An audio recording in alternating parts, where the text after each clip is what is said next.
नमस्कार, मैं हूं आपके साथ प्रदीप आजाद। राजस्थान की सियासत का घमासान दिल्ली तक पहुंच चुका है और दिल्ली में जो हलचलें लगातार बढ़ रही है, आज पूरे दिन जो माहौल बना रहा, खासकर कांग्रेस की जो हम बात कर रहे हैं, कांग्रेस में वो वाकई उस पर अब पूरे हिंदुस्तान की नजरें टिकी है। चाहे आम इंसान हो, लीडर्स हों, किसी भी पार्टी के लीडर्स हों, सभी लोगों की नजरें हैं कि आखिर राजस्थान में हो क्या रहा है।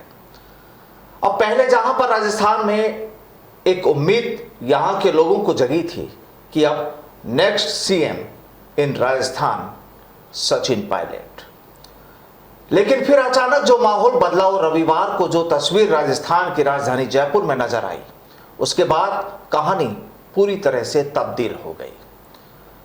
हालांकि ऐसा नहीं है कि जो कुछ हुआ अब उस पर रिएक्शन नहीं हो सकता, बिल्कुल हो सकता है, क्योंकि ये सियासत है और सियासत में कब क्या हो जाए कुछ नहीं कहा जा सकता। पहले उम्मीद ये थी कि अशोक गहलोत जो राजस्थान के सीएम हैं, ये राष्ट्रीय अध्यक्ष के तौर पर जिम्मेदारी संभालेंगे, लेकिन अब वहां भी कुछ असंभावनाओं के बादल मंडराने लगे हैं। तस्वीर ये बनी कि शायद अब सचिन पायलट राजस्थान के सीएम नहीं हो सकते, लेकिन अब वो तस्वीर भी धीरे धीरे यहाँ के उनके चाहने वालों में एक उम्मीद की किरण जगा रही है कि हो सकता है कि वाकई सचिन पायलट ही राजस्थान के अगले मुखिया हों।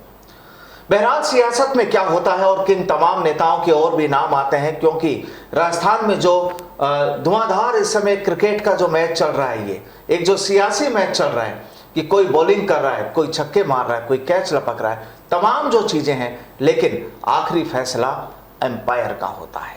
और इस समय सभी लोगों की नजरें कांग्रेस के एम्पायर यानी हाई कमान पर टिकी है। बहरहाल क्या हो सकता है और क्या चाहते हैं सचिन पायलट को चाहने वाले, क्या हैं उनकी उम्मीदें और किस तरह से राजस्थान की सियासत को वो देखते हैं, आज इसी पर चर्चा होगी। और चर्चा के लिए हमारे साथ मौजूद हैं बच्चू सिंह बैसला। आप राष्ट्रीय महासचिव हैं संगठन अखिल भारतीय गुर्जर महासभा के। बच्चू सिंह जी, बहुत बहुत आपका स्वागत है हमारे साथ जुड़ने के लिए। नमस्कार। और क्या देख रहे हैं अभी, क्या लग रहा है पिछले 2 दिनों में जो पूरा घटनाक्रम रविवार से और आज तक की जो कहानी तैयार हुई? देखिए, अभी जो पूरा घटनाक्रम पल पल में जैसा बदल रहा है, आपने भी जैसा मुझे अभी बताया और आप मीडिया के माध्यम से हम लोग बराबर अपडेट हो रहे हैं, ये हमसे ज़्यादा मीडिया को पता है कि क्या पल पल में एक पलक झपकते क्या क्या चेंज बदलाव आता जा रहा है। लेकिन हमें आज भी हमें पूरी तरह उम्मीद है कि सचिन पायलट सीएम होंगे, ऐसा हमारा विश्वास है। और मेरा तो मेरी कौम के नाते, क्योंकि वो गुर्जर जाति से आते हैं, इसलिए मेरा कौम के व्यक्ति होने के नाते हमारा तो सोचना है ही है। लेकिन उसके अलावा क्योंकि मेरा संगठन के नाते हमारा तो कोई भाजपा में व्यक्ति होगा उसके लिए भी सपोर्ट करेंगे, कांग्रेस में होगा उसके लिए भी सपोर्ट करेंगे कौम के नाते। लेकिन उस सब के अलावा एक विषय है कि उनके चाहने वाले केवल एक मेरी कौम में नहीं, मेरी कौम के अंदर तो है ही है, मैं तो मेरी कौम का इसलिए क्योंकि मेरी कौम में जन्म लिया है तो इसलिए वो बात आती है। अदर देन 36 कौम के अंदर उनके चाहने वाले हैं, इसमें कोई दो राय नहीं है। जो हम मीडिया से भी देख रहे हैं, आप भी देख रहे हैं और हम भी देख रहे हैं। और जो भी एपिसोड हो रहा है वो भी मीडिया अच्छे से जानता है, हमसे बेहतर जानता है कि कितना बदलाव आ रहा है और किस तरह की क्या फजीयत हो रही है और किस तरह के माहौल बन रहे हैं।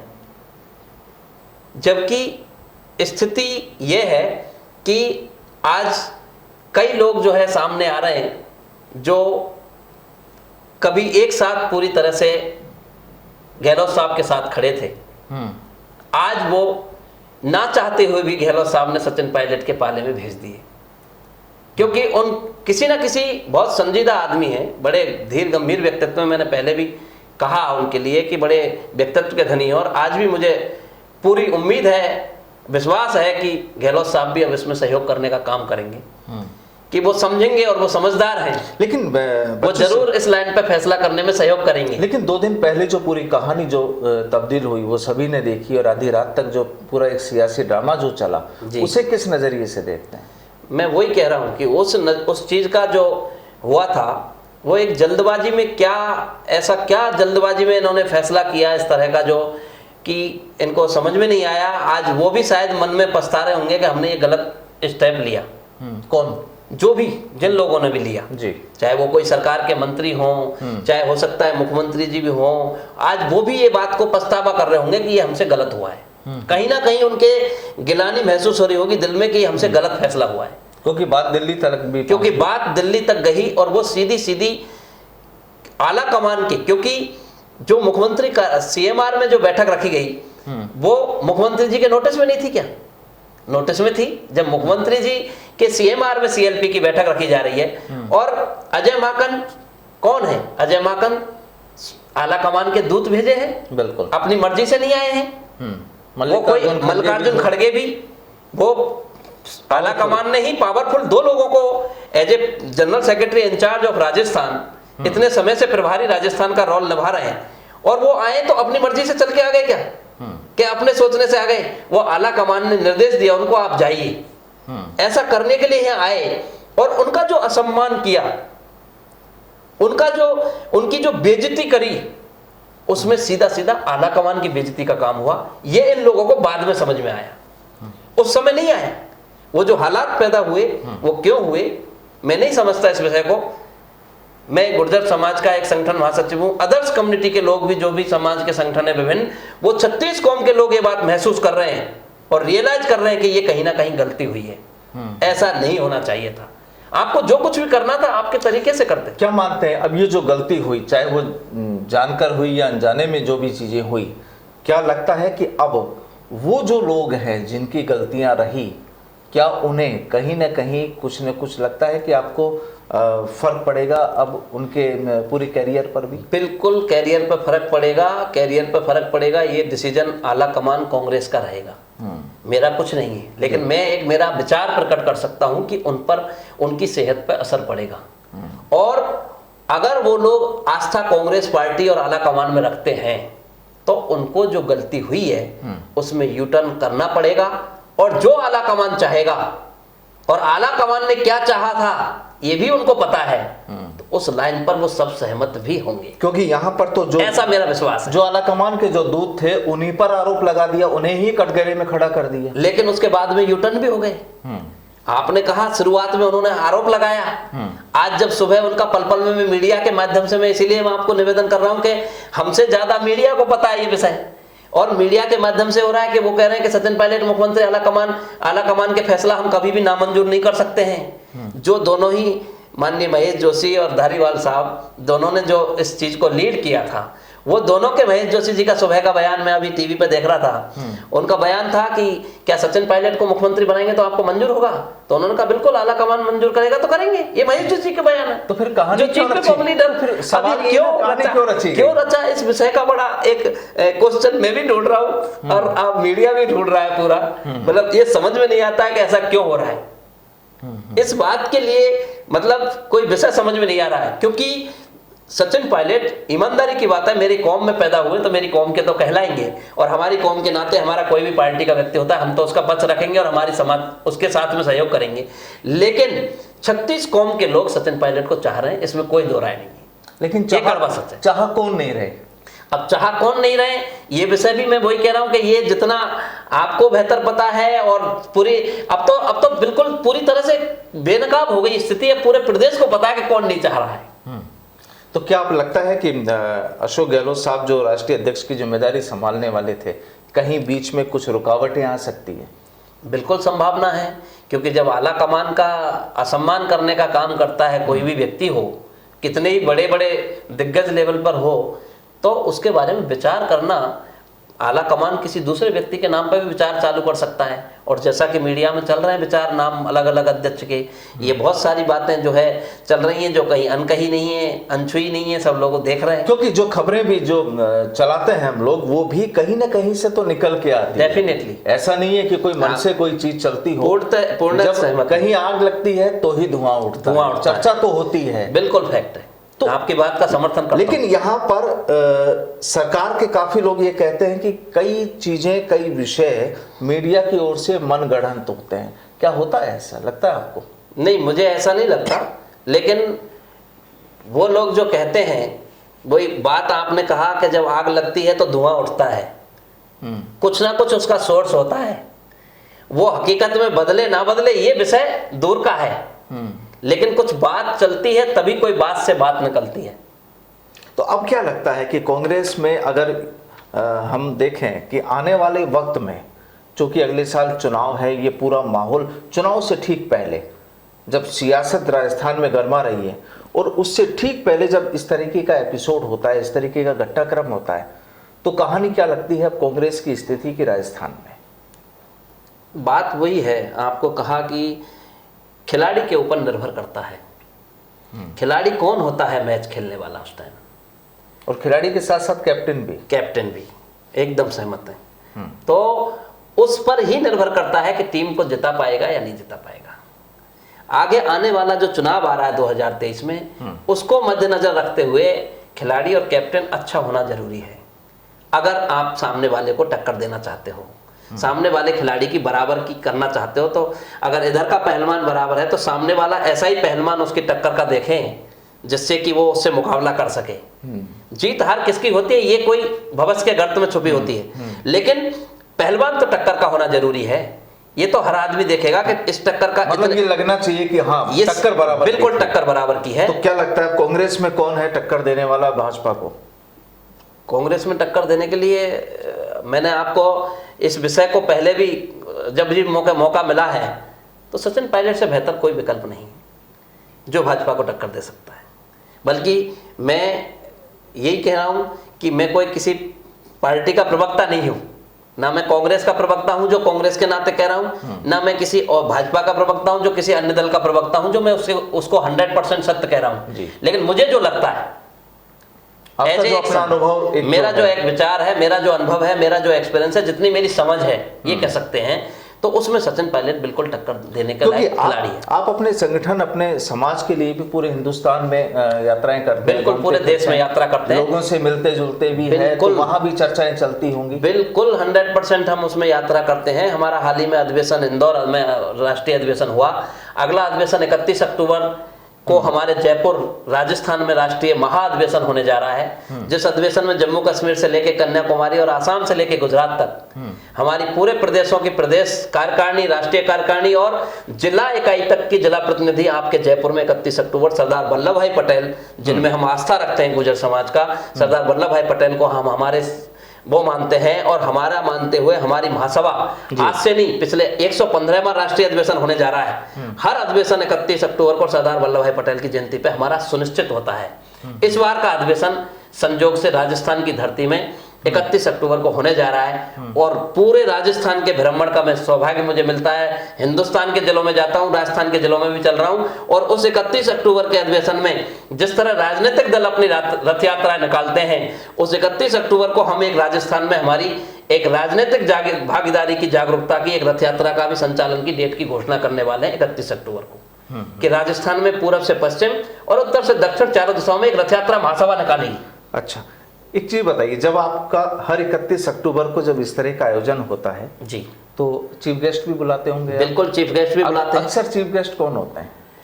चीफ गेस्ट तो जो भी प्रदेश के मुखिया होते हैं या केंद्र के होते हैं, तो और दोनों ही दलों के व्यक्ति होते हैं। एक दल का व्यक्ति नहीं होता हमारी महासभा में। हमारी महासभा में हमारी समाज के तो जितने भी विभिन्न दल हैं देश में, उनमें कोई व्यक्ति राजनीति कर रहा है। जिस तरह पंजाब में हमारे डिप्टी स्पीकर हैं इस समय आप पार्टी में, गढ़शंकर से विधायक हैं, जय किशन रोरी जी। हमारे गुजर विधायक हैं, जिनके लिए मैं 6 महीने पहले जब पंजाब इलेक्शन हुआ था तो मैं उनका एक सभा करके आया था 10,000 लोगों की उनकी विधानसभा क्षेत्र में। वो अभी डिप्टी स्पीकर है प्रेजेंट में पंजाब में आप पार्टी में। संतोष कटारिया हैं जो बलाचौर से विधायक हैं, वो भी हमारे कार्यक्रम में मंचासीन होंगे, वो भी हमारे गेस्ट होंगे।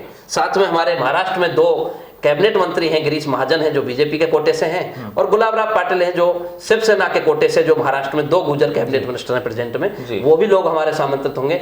गुजर समाज के तो विभिन्न दलों के लोग रहेंगे, और अदर कम्युनिटी के अगर कोई व्यक्ति रहेंगे तो दोनों दलों के बड़े प्रदेश के मुखिया तो इस बार और केंद्र के मुखिया हमारे संगठन में इनवाइट होते इस बार उम्मीद करते हैं कि राजस्थान से भी चर्चित चेहरा जो है वो मौजूद रहेगा। बिल्कुल रहेंगे, 100% रहेंगे।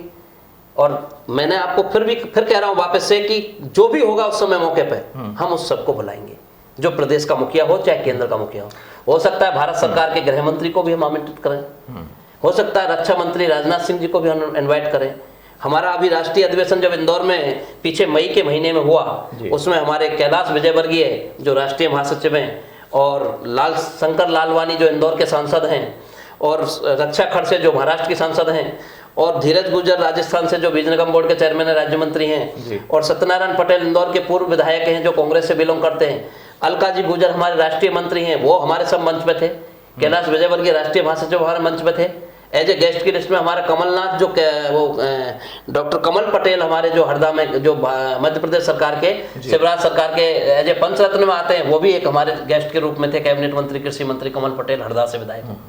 तो कहने का मतलब हम सबका समावेश उसमें रखते हैं, लेकिन सबका सम्मान रखते हैं। और उसमें हमारे महासभा की एक बात भी होती है कि हम उनके माध्यम से उनकी पार्टियों में ये मैसेज पहुंचाते हैं कि हमारे समाज के जो भी विषय हैं, चाहे राज्य सरकार है, जिसकी राज्य सरकार है, राज्य सरकार के विषय में हमारे समाज की मुद्दों का पूरा पालन करवाए, उसको पाबंद करके भेजते हैं। साथ में केंद्र का विषय है तो केंद्र के लोगों से कहते हैं कि आप जाके अपने केंद्रीय नेतृत्व को कहें कि जो हमारे एजेंडे और समाज की मूल मांग है, जैसे गुजर रेजिमेंट हमारा बहुत बड़ा मुद्दा है, देश में चल रहा है, हमारे 14 बिंदुओं पे हमने पिछले अधिवेशन में रखा, वो 14 बिंदु हमारे राष्ट्रीय महाअधिवेशन 31 अक्टूबर सरदार वल्लभ पटेल की जयंती में जयपुर के बिरला ऑडिटोरियम में भी रहेगा।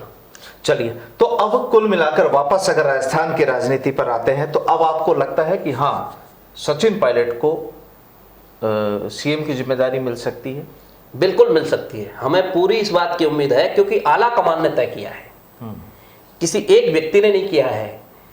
पूरे 36 कौम के लोग जो आज उनके पक्ष में जिस तरह से पहले जो थे वो तो थे ही, लेकिन आज वो प्लस की तरफ बढ़ रहे हैं, उसमें उनके इजाफा होता जा रहा है। लेकिन यहाँ जो 2 दिन पहले जो तस्वीर तैयार हुई, उस तस्वीर को देखते हुए लगता है आपको कि अब वही एक सामंजस्य वाला जो माहौल जो होना चाहिए वो यहाँ पर रह पाएगा? बिल्कुल सामंजस्य भी होगा। और किसी से जब भी कोई कहते हैं ना कि कोई व्यक्ति भूला हुआ, वो खुद ही लोग कहते हैं, उनकी पार्टियों के आपस में कहते हैं कोई भूला हुआ, सुबह का भूला शाम को घर आ जाता है, तो भूला नहीं कहलाता है, उसको घर में सब समाते हैं। क्योंकि सुर तो अब कईयों के बदल रहे हैं, और उसी सुर से ये देखा जा रहा है, और उसी से ये बात निकल के आ रही है कि जैसा पहले भी इनका पूर्व में कुछ इस तरह के घटनाक्रम इनकी पार्टी में हुए, कोई भी राजनीतिक दल हो, चाहे भाजपा हो कांग्रेस हो, इन जनरल जब हुए उनके घटनाक्रम, तो उन्होंने कहा सुबह का भूला शाम को घर आ जाएगा, तो कोई बात नहीं है। अब जिन लोगों ने गलतियां की हैं और वो लोग स्वीकार कर लेंगे, ठीक है साहब सचिन पायलट जी को मुख्यमंत्री बना दो, हमें स्वीकार है, हम सब सहमत है और हम सब एक हैं, तो हो सकता है वो भी भूले हुए घर घर भटक के आ जाएंगे, तो उनको भी भूला नहीं कहलाएगा। कहीं ऐसा तो नहीं कि ठीक है एक बार सुर बदल गए, कुछ अगर आला कमान ने उनको धमका दिया, समझा दिया, बता दिया, लेकिन इंटरनल तौर पर फिर राजस्थान की सियासत गरमाने लगे? देखो, उससे कोई उनका ही नुकसान होना है, फायदा किसी का नहीं होना। फायदा फिर वो दूसरे विपक्ष को देंगे जी, सीधी सी बात है। उससे उनका किसी का भला नहीं होने वाला है। मैं आपको फिर कह रहा हूं कि मैं प्रवक्ता नहीं हूं, लेकिन मैं एक स्पष्टवादी विचार रूप से एक मन की भावना मेरी प्रकट कर रहा हूं, जितना मुझे समझ है कि उससे अंततोगत्वा नुकसान किसका? उन्हीं का नुकसान होना है। चाहे कोई भी पक्ष करे, गलती जो करेगा वो भुगतेगा। गलती सजा, हर गलती सजा मांगती है, ये माननीय गहलोत साहब बोलते हुए मैंने कई बार बड़े बड़े चैनलों पर देखा है माननीय मुख्यमंत्री राजस्थान को कि हर गलती सजा मांगती है। तो यहाँ लगता है आपको कि यहाँ भी अब वो एपिसोड होगा? लेकिन मैं वही कह रहा हूं आपसे कि ये स्वयं गहलोत साहब कहते हैं, मैंने बहुत बार उनको सुना है चैनल पे कि हर गलती सजा मांगती है। नहीं, वो तो ये भी कहते हैं कि जो राजनीति में जो होता है वो दिखता नहीं, और जो दिखता है वो होता नहीं। अब वही चीज मैं आपसे निवेदन कर रहा हूं प्रदीप जी। क्या है कि सारी चीजें सबको पता है, हमसे ज़्यादा सबको मीडिया को पता है। हर आदमी आज, कोई बच्चे को आज ये सोचते हो ना, कभी भी किसी व्यक्ति ने, कभी राजनीतिक दल के व्यक्ति ने ये गलतफहमी सोचता हो कि अब जनता समझदार नहीं है। आज एक एक छोटा छोटा बच्चा हाथ में मोबाइल, डिजिटल युग है, वो लेके देख रहा है सारी हरकतें कि किसकी क्या हरकतें हैं, कौन क्या कर रहा है, कौन सही है, कौन गलत है। ये निर्णय हर व्यक्ति अपने हाथ में डिसीजन लेके निर्णय देख रहा है कि किस व्यक्ति की सच्चाई है। यानी सब कुछ उंगलियों पर है, बिल्कुल टिप्स पर है इस डिजिटल युग में। ये वह बेहतर तरीके से है और मैं इसको पक्का मानता हूं, कोई माने या ना माने। यानी अब तो पार्टी के, कोई भी पार्टी के हो, तमाम लीडर्स को, सियासत करने वालों को ये जान लेना, समझ लेना चाहिए कि उनकी एक एक चीज पब्लिक की आंखों के सामने है, हाथों में है, जो वो देखते रहते हैं तमाम। वो अच्छे से समझ रही है पब्लिक। एक एक आदमी, आज एक एक बच्चा इस बात को समझ के बैठा है। राजस्थान के दूर दराज गाँव में बैठा हुआ व्यक्ति भी, जहां कहते हैं कि बिजली नहीं है, जहां प्रॉपर लाइट नहीं आ रही, वहां पर बैठा व्यक्ति भी एक एक हरकत को बात कर रहा है। इंटरनेट, मोबाइल डाटा जरूर है। इस डिजिटल क्रांति से भारत के अंदर हर जगह, राजस्थान के अंदर गांव ढाड़ी में जो पढ़ना लिखना नहीं जानता वो भी मोबाइल पर देख रहा है कि मेरा नेता क्या हरकत कर रहा है, कब क्या बयान दे रहा है, जिसको मैंने वोटों के चुन के भेजा था आज वो क्या गलत डिसीजन कर रहा है या सही डिसीजन कर रहा है। ये फैसला वो लोग कर रहे हैं और सोच रहे हैं आने वाले चुनाव में 2023 में वो उनके हिसाब से वोट करेंगे। वो सब कुछ देखते हुए इन बातों का बहुत बड़ा, प्रदीप जी, असर आने वाला 2023 में ये आपको देखने को मिलेगा। ये मेरा दावा है, ऐसा मेरा विश्वास है, मेरा मानना है। बिल्कुल। तो देखिए, अब पब्लिक का भरोसा कहां पर टिकता है और पब्लिक की चाहत क्या होती है, पब्लिक का डिसीजन क्या होता है, ये तो खैर आने वाले वक्त में पता लगेगा। लेकिन सबकी नजरें इस समय टिकी है कि कांग्रेस के आला कमान क्या डिसीजन लेते हैं, क्या करते हैं। और राजस्थान की सियासत वाली ये जो तस्वीर है, जो रंग बिरंगी और ड्रामे वाली जो तस्वीर जो तैयार हुई, अब इसमें कौन सा रंग आला कमान की ओर से भरा जाता है, कौन से रंगों को अलग निकाला जाता है और फिर साफ सुथरी कौन सी तस्वीर होती है। और सबसे बड़ी बात कि उस तस्वीर, वो तस्वीर किसके हाथ में होती है, उसको लेकर तैयार खड़ा रहने वाला शख्स कौन होता है। क्योंकि यहाँ पर अभी कहानी केवल और केवल सचिन पायलट की चल रही है। बहरहाल बहुत बहुत शुक्रिया बच्चू सिंह जी हमारे साथ जुड़ने के लिए। धन्यवाद। फिर मुलाकात होगी एक नई शख्सियत के साथ। फिलहाल नमस्कार। नमस्कार।